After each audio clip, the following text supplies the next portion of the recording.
from the audience. Let's start with a show of hands to see how much we need to dwell on this, but it is certainly part of this bond issue referendum question.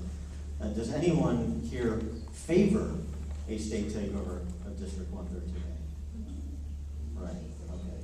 So a corollary or follow-up to that, does anyone here believe the threat of a state takeover of 113A is real if this bond issue does not, this bond referendum does not pass, and if so, on what do you base it?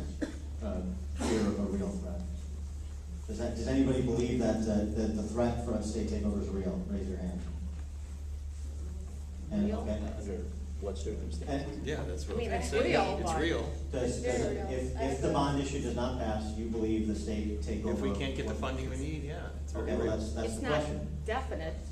Well, no, I'm not saying it's definite, I say, is the threat real? It's a real And threat. what do you base the concern about that threat if the bond issue doesn't pass? This is a question from the audience. To the audience, I personally spoke to Deb Vespa, and the reason why I contacted her is I was conducting a forum here. Yes, I did speak to her, because I couldn't get the information from the district, so I had to go to the state to get it. In fact, the district told me to submit a FOIA. So I did ask her, and I asked her what would trigger a state takeover, and it varies. She wouldn't give me a definite answer, but the gist of it was if we couldn't pay our bills, we ran out of money, then it could happen. She did add that in June, when we expected to run out of money, the legislature wouldn't be in session, so she wasn't sure what would happen.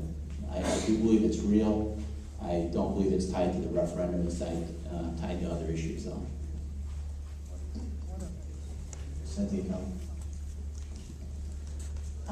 My husband and I contacted her back in January. I'm sorry, Sue, but we did. And she was talking to us, and our main concern was exactly what would happen. If there would be an FOP, a financial oversight panel, or would it just go directly to the State Finance Authority.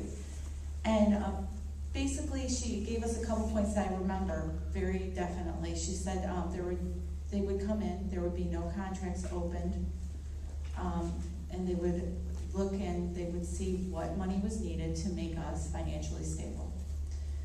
And now today, because of last week, there were some questions on this, and everybody's been talking to this poor woman. I went ahead, I'm sorry, Sue, and we emailed her, and she did respond, and the paperwork was in motion in January, and I have that in writing from her.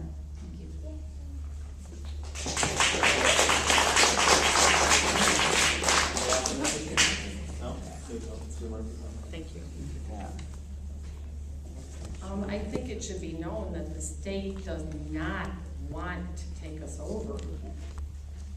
That would be a last resort.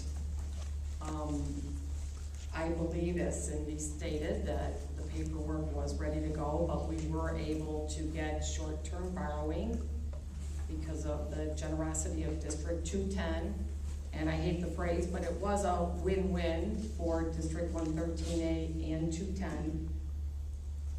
The state does not want to come in. They want us to retain local control. So there are no guarantees, or it's not a definite. The referendum does not pass. It doesn't automatically trigger state takeover, though it could happen.